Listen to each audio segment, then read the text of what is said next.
Yo, para wibu urbaners, terima kasih telah mengklik video ini dan selamat datang di segmen cerita game.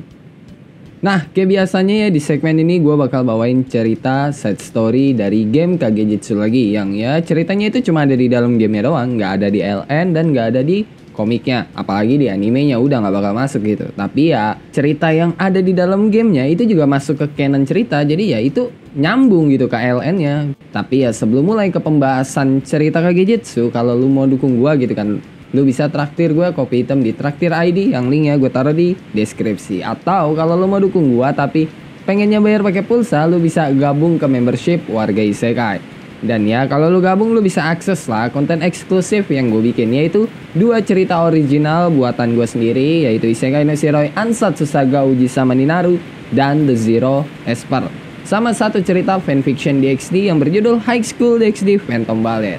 Dan ya kalau lu belum nonton video-video atau ya cerita eksklusif gue itu, lu bisa nonton dulu kocok secara gratis, linknya gue taruh di deskripsi. Oke lah ya, daripada gue banyak bacot lagi nih, ceknya mending lu pada siapin kopi, siapin cemilan, siapin sebatang rokok, dan kencangkan celana dalam. Kalau udah kita langsung aja lah ke ceritanya.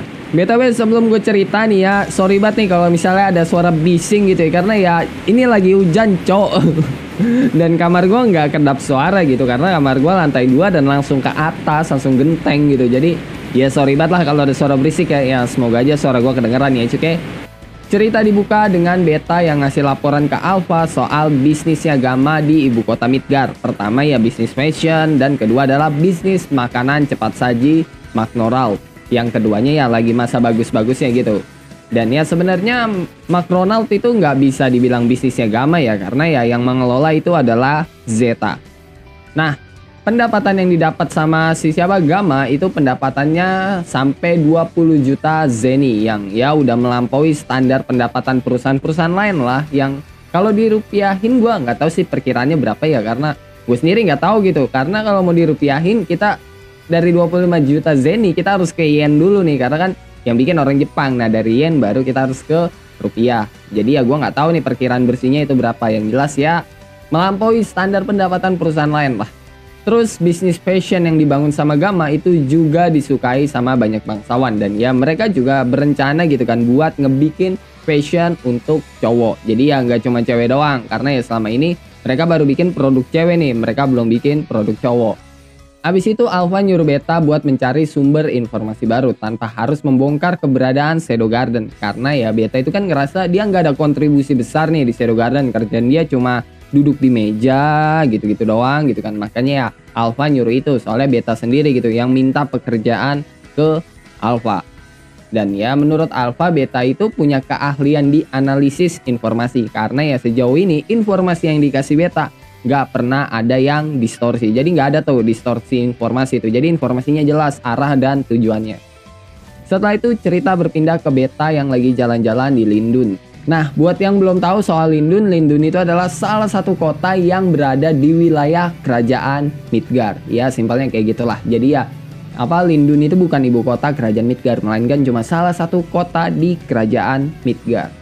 Nah, Beta yang lagi jalan-jalan di Lindun gitu kan, dia bingung karena ya dia nggak tahu harus mulai dari mana nih. Dan Beta mutusin kalau dia harus punya cara biar bisa nyusup ke MNA atau Asosiasi Surat Kabar terbesar di Isekai. Tapi dia nggak tahu nih gimana cara nyusupnya. Cuma ya tetap itu bikin Beta seneng, karena ya dia ngebayangin kalau dia sama kayak Cheat yang menyamar dengan identitas palsu. Dan pas Beta ngeliat kalau MNA itu lagi nyari penulis novel serial, atau ya bisa disingkat light novel lah, Beta itu langsung semangat, karena ya ini sama aja gitu kan, kayak sekali dayung dua pulau terlampaui. Ya gimana enggak gitu kan. Pertama dia bisa nyalurin halunya gitu kan soal Cheat, dan kedua ya dia bisa nyusup ke MNA atau Asosiasi Surat Kabar terbesar di Isekai. Setelah itu cerita berpindah ke markas Shadow Garden, dan di situ Beta kelihatan seneng banget gitu, sampai Zeta yang baru masuk itu langsung komen ada drama apa lagi nih. Dan pas ngeliat brosur yang dibawa sama Beta, Zeta langsung komen, lu mau jadi penulis? Dan pas mereka ngobrol, Zeta sadar kalau tujuan Beta itu jadi penulis biar dia punya akses ke MNA, atau lebih tepatnya ya ke ruang informasi MNA. Abis itu Zeta cerita kalau lusa MNE itu bakal mewawancarai McDonald. Dan itu bisa jadi kesempatan Beta ngasih portofolionya. Karena ya pasti jurnalis dan editor MNE bakal hadir di acara itu.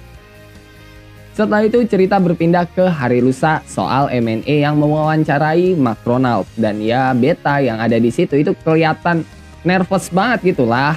Nah pas Beta diwawancarai sebagai pegawai sementara McDonald, Beta itu mengajukan dirinya buat jadi novelis serial di MNE. Dan Beta juga ngasih manuskrip yang dia buat ke jurnalis. Dan pas si jurnalis ngelihat manuskrip yang dibuat sama Beta, jurnalis bilang, wah ini karya yang sungguh hebat. Pasti Beta itu sangat berbakat dan bisa sukses sebagai seorang penulis di masa depan. Dan lu tahu gak nih manuskripnya itu cerita apaan? Yap, Cinderella. Dongeng yang Cid bacain ke Beta sewaktu Beta mengalami trauma dan gak bisa tidur. Dan si jurnalis ya langsung pengen gitu kan ngenalin Beta sama salah satu editor MNE. Dan pengen cepet-cepet ngekontrak Beta sebagai penulis serial di MNE. Dan dalam hati ya Beta bilang, wah pengetahuan Shadow sama bener-bener membantuku. Setelah itu cerita berpindah ke Beta yang ketemu sama editor dan ngebahas tulisan yang dibuat Beta. Pertama mereka ngebahas lagunya Wali gitu kan. Si gadis berkerudung merah, hatiku tergoda tergugah. Enggak. Mereka ngebahas ya benar si gadis berkerudung merah, tapi ya bukan hatiku tergoda tergugah gitu. Melainkan si gadis berkerudung merah dan serigala jahat. Ya kalau lo main Mobile Legends lo pasti tahu lah gitu kan trouble-nya antara si Ruby dan Roger gitu. Nah terus si editor pengen Beta itu ngeganti beberapa bagian yang terlalu ekstrim. Tapi ya Beta bilang itu bagian penting. Walaupun ya sebenarnya alasan Beta nolak itu bukan karena itu. Melainkan karena dia nggak pengen ngeganti satu bagian pun dari cerita yang diceritain Cid ke Beta.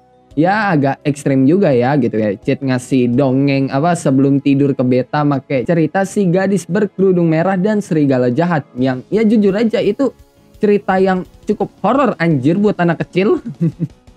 Dan editor ya setuju gitu kalau bagian itu penting. Tapi penggambarannya terlalu ekstrim karena bisa ngebuat yang baca shock. Terus hal itu juga bisa menarik perhatian pihak kerajaan Midgard dan gereja. Karena ya mereka itu kan selalu ada di pihak netral. Maksudnya MNE itu selalu ada di pihak netral. Nggak terlibat politik manapun. Makanya terlalu berbahaya bagi MNE.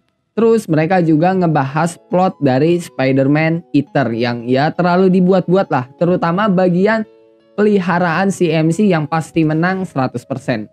Dan pas si editor pengen ngomong lagi. Karena dia itu ngomong panjang banget. Beta itu langsung ngegas. Udah cukup. Yang bikin si editor kaget gitu. Dan Beta langsung minta maaf karena terbawa emosi. Ya dia emosi soalnya cerita yang ceritain Cid ke Beta dikomenin semua gitu loh. Habis itu si editor nyuruh Beta buat memperbaiki lagi beberapa plot. Terus bawa lagi ke si editor. Setelah itu cerita berpindah ke markas Shadow Garden. Dan Beta itu lagi marah-marah karena ya cerita dari Shadow sama tercintanya dikomenin sama orang kagak jelas gitu. Ya gini nih, kalau orang udah cinta mati, makanya ya ada pepatah cinta itu buta gitu. Bahkan ya tai jadi coklat. Beta nggak pengen gitu kan ngerubah plot cerita yang dikasih sama Cid. Tapi ya kalau dia nggak rubah itu plotnya, pasti pihak MNE nggak bakal ngekontrak Beta. Setelah itu cerita berpindah ke Beta yang datang ke rumahnya Cid. Karena ya sekarang kan giliran dia buat nemenin Cid. Enak bener ya si Cid ini gitu. Satu hari ada satu cewek aja yang nemenin dia. Ya dari kecil udah ngeharem anjir. Nah Cid yang sadar sama ekspresi Beta yang mikirin sesuatu gitu. Nanya dong, ada apaan nih? Beta sih ya bilangnya nggak ada apa-apa. Tapi ya pas Cid bilang gak usah malu-malu buat cerita. Dan ya gak usah merasa gak enak gitu. Dan ya ketika seseorang bilang gak ada apa-apa, berarti ada sesuatu yang dia sembunyikan. Ya itu maksud omongannya Cid. Abis itu Beta bilang dia ada kerjaan dengan deadline yang mepet banget. Dan Cid nanggepinnya, oh Alpha ngasih tugas yang sulit ya. Dan Beta bilang kerjaannya bakal selesai kalau dia ngebuang harga dirinya. Tapi dia nggak bisa ngelakuin itu. Dan Cid bilang menurut sudut pandang dia apapun bakal dia lakukan. Yang penting nggak ada penyelesaian di lain hari. Dan keputusan tetap ada di tangan Beta, mau lanjut atau enggak. Dan jangan biarkan orang lain mempengaruhi keputusannya Beta. Bahkan jika itu berakhir dengan kegagalan. Dan dengan tegas Cid bilang, dengan kata lain kau adalah MC di kehidupanmu. Cuma ya dalam hati Cid bilang, dari dulu gue pengen ngomong kayak gitu. Dan gara-gara omongannya Cid, Beta jadi semangat banget gitu kan. Bahkan ya dia sampai kepikiran buat bikin story dia sama Cid. Dengan kata lain, Beta ya pengen bikin cerita tentang kisah romantis antara Shadow sama dan dirinya. Setelah itu cerita berpindah ke Beta yang ketemu lagi sama editor. Dan ya pas baca story yang dibikin Beta, si editor itu sampai bilang, ini benar-benar plot yang bagus banget. Ini suatu karya seni yang gak ada duanya. Dan kalau ditanya plotnya gimana? Iya, plotnya soal Cid, bangsawan biasa aja, gak kurang dan gak lebih. Cuma dibalik itu dia adalah karakter OP. Ya sesuai lah sama ceritanya gitu kan. The Eminence in Shadow. Ya kira-kira begitu. Dan setelah beberapa hari gitu kan, nama Beta langsung masuk ke koran sebagai penulis baru dengan tingkat popularitas tertinggi. Dan cerita yang dibuat sama Beta yang berjudul The Eminence in Shadow itu menduduki peringkat 1 sebagai cerita terlaris di kerajaan Midgard. Setelah itu cerita berpindah ke Beta dan Epsilon yang ada di Lindun. Dan ya dia pengen nyusup ke fasilitas kultus Diabolos lewat pintu rahasia yang dikasih tahu salah satu informan dari MNE. Menurut laporan yang Beta dapat, Lindun itu adalah salah satu kota dengan pembangunan terbanyak setelah ibu kota Midgard. Terutama setelah pemerintahan Lindun itu ngebangun waduk dan bisa memanfaatkan sumber daya air yang melimpah di sekitarnya. Dan kultus Diabolos itu ikut terlibat dan mencoba buat memperluas pengaruh mereka di kerajaan Midgard. Nah, Beta tahu itu semua dari arsip yang disimpan informan MNE. Jadi ya MNE udah tahu nih kalau ada kultus Diabolos, terus pergerakan mereka dan apa yang mereka lakuin. Tapi MNE nggak bisa mempublikasikan hal itu karena ya terlalu berbahaya bagi mereka. Makanya ya MNE menyimpan informasi kultus Diabolos di dalam ruangan rahasia dan cuma informan MNE doang yang tahu di mana arsip itu disimpan. Ditambah ada pengawasan ketat buat masuk ke fasilitas informasi MNE. Jadi ya hampir mustahil buat nyusup ke fasilitas informasi. Tapi ya lain cerita kalau itu Beta gitu kan, salah satu dari Seven Sets Shadow Garden. Setelah itu cerita berpindah ke Beta dan Epsilon yang berhasil masuk ke fasilitas rahasia kultus Diabolos yang ada di kota Lindun. Dan gak cuma mereka berdua, tapi Zeta itu juga ikutan nyusup. Ya habis dapat info dari Beta soal fasilitas rahasia kultus Diabolos di kota Lindun, Zeta yang lagi keluyuran itu ya langsung dateng lah gitu. Itulah seberapa loyal Zeta gitu ke Shadow Garden. Dan ya abis ngebantai kroco-kroco kultus Diabolos, mereka berpencar. Zeta dan Epsilon ngikutin jejak kutukan Diabolos yang tertinggal. Sedangkan Beta bakal menginvestigasi lebih jauh fasilitas kultus Diabolos. Setelah itu cerita berpindah ke Beta yang ngebantai para kroco kultus Diabolos sampai dia ketemu salah satu anggota kultus Diabolos yang cukup kuat buat dilawan sama Beta. Bahkan ya Beta sampai kewalahan gitu. BTW ini Betanya masih loli ya, bukan Beta yang teenager gitu. Jadi ya kekuatannya belum bisa dibandingin lah antara Beta loli sama Beta teenager, udah jelas beda jauh kekuatannya. Nah, Beta yang kewalahan bahkan sampai hampir kalah, dia keingat kata-katanya Cid pas mereka latihan, yaitu memfokuskan kekuatan sihir pada satu titik. Kekuatan sihir itu perlu, tapi kontrol sihir adalah yang paling utama dalam sihir. Itu yang dibilang Cid ke Beta. Ya kira-kira simpelnya kayak gitulah. Karena ya kalau gue jelasin sesuai yang dijelasin Cid ke Beta, takutnya ntar lu pada nggak paham gitu. Karena sumpah cu, itu panjang banget anjir. Oke, balik lagi ke Beta yang lagi ngelawan salah satu anggota kultus Diabolos. Dia yang udah keingetan gitu ya kata-kata Cid. Beta langsung bilang kalau dia adalah MC di ceritanya dan Cid adalah pangerannya. Ya dari sini Beta yang kita kenal yang suka ngehaluin Cid itu ya bakal muncul gitu. Dan ya abis ngikutin instruksinya Cid, Beta itu bisa ngalahin anggota kultus Diabolos itu make sihirnya. Walaupun ya Beta sampai kecapean lah. Nah setelah itu Beta kumpul lagi sama Zeta yang melaporkan kalau Epsilon itu lagi ngobatin orang-orang yang kena kutukan Diabolos.